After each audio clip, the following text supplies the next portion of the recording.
Намайг Хотлоо иргэдэг. Би Политехник коллежид 14-5 жил багшаар ажилласан. Анх одоо яг 18 оноос ер нь бол энэ малын гаралтай хаягдлыг боловсруулад бордоо хийх судалгаа туршилтуудыг хийж үзье. Би өөрөө химийн багш, эрдэстүүдийн химч мэргэжилдэг хүн.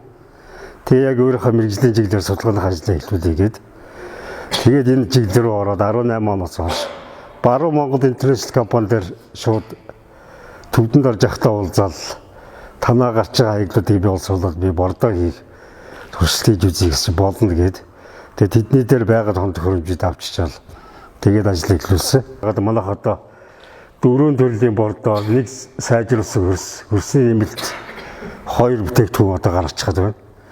Тэгээд ямар ч эхнээсээ манай сайжруулсан хөрс маань одоо гадуур борлуулагдаад явж байгаа.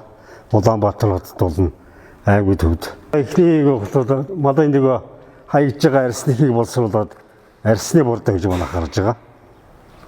Энэ ерөөсөө шууд ямар нэг химийн орсон ойлгох шууд байгалаа гэсэн үг. Дараачих нэг малын яснаас гарч авсан ясны бордоо.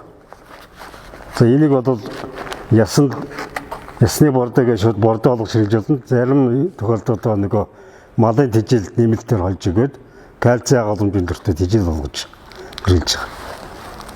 За ясны гурил ус манайх багаагаар хийдэг. Тэрэг нь болохоор одоо нөгөө шүдэн урдгүй, хөлд ордгүй удаж байгаа, эсвэл хөл гар нь үдж байгаа ахам тастай хүмүүс хоолндоо ус хэрэглэдэг байгаа. Гэхдээ тэрийг бол манайх их хэмжээгээр хийдэг байгаа. За дараа нь нөгөө малын сэгзэм хаягдж байгаа. Үгсэн малын сэгзэмээс манайх нийлмэл бордоо, азот фосфор, калиум бордоог гаргаад авчихсан байж байгаа. Тэгээд хоньны ноосыг одоо манайх чинь ерөнхийдөө энд Английн ялгалт хийхгүй шууд Улаанбаатар руу ачдаг байгаа. Яг Улаанбаатарт ноосон бордоо хийдэг үйлдэл болохоор 1-р зэрэг, 2-р зэрэг, 3-р зэрэг ангилаад хамгийн доод зэрэглэлийн юу ч ашигладаг ноос, хаягдл ноосоо ноосон бордоо хийдэг байгаа. Тэгэхээр манайх бол яг тэр технологиг нь явуулсан судалсаар хагаад орон нутгийн хэмжээнд гаргаж аваад одоо ингэ ноосон бордоо хийгээд үзсэн байгаа гэсэн. Бидний уламжлалт хэрэглэдэг бордоо буюу бууц бол нэг гад бол 40 тоног хийдэг нормтой.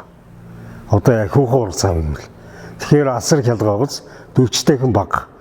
Тэгээ одоо манай гаргаж байгаа био ялцмгүй боловсруулсан бууц багт одоо килограмм одоо нэг 5000-аар гарч ийн гэж үзэхэд одоо бууц бол мэдээж маятын машинтаа нэг 2.5 тонны бууц бол 250 мянга гэж байгаа. Тэргээ чи нэг 17-8 удаа зөөж хийж нэг гааг бордно гэсэн. Тэгэхээр бол эдийн засгийн өвч хэмнэлттэй гарч байгаа. Тэгээд ажиллагаа хөгжлөн 40 тонн бордоо цацсахад амархан 1 тонн бордоо тараахад амархан гэдэг нь бас ялгаатай гарна шүү дээ. За энэ бол бионүрс байгаа. Энийг бол манайх бол ерөөсөө энэ манай энд бол аргад бол илбэг байгаа. Тэгэхээр тэгээ өвхрийн фермүүд дээр болохоор өвхрийн ялгцууд бол уул аваашгүй уулцсан байна гэж байгаа. Тэрийг авчираад манайх тусгай зөрүүлтийн 100-нд шатааж боловсруулад энэ унтаг энэ бионүрс гэдэг энэ нүрсийг гарч авч байгаа. Тэгээ энийг одоо бүх бордооныхаа найрлаганд оруулж ирж байгаа гэсэн. Одоо ноосон бордоог үүдүүлж байгаа компани бол шууд Герман руу экспорт нь гаргадаг. Тэгэхээр энэ азотын бордооны оронд ноосон бордоог энэ Европын орнууд хэрэглээд эхэлсэн. Манайд бол ерөөсөө хэрэгж эхлэе байгаа. Тэрийг бол ингээд судалгааны үүдэн гаргаад ирсэн одоо ингээд бэлэн болцсон байна. Тэгэхээр дараа жилээс бол манай үйлдвэрлэл живдэрчүүл ховдынхан бол эхнээсээ сураглаад хизээ худалдаанд гарах уу гэж асуугаад байгаа. Ер нь бол зарим туршаад үзсэн үр дүнгийг харсан хүмүүс ч байгаа. Тэгэхээр бол ховдын ногооны чанар бол манай үйлдвэрлэл ашиглалтанд орсноор бол арай л ондоо хандлагатай, арай л ондоо нэр хүнтэй болох болов гэж бодож байгаа.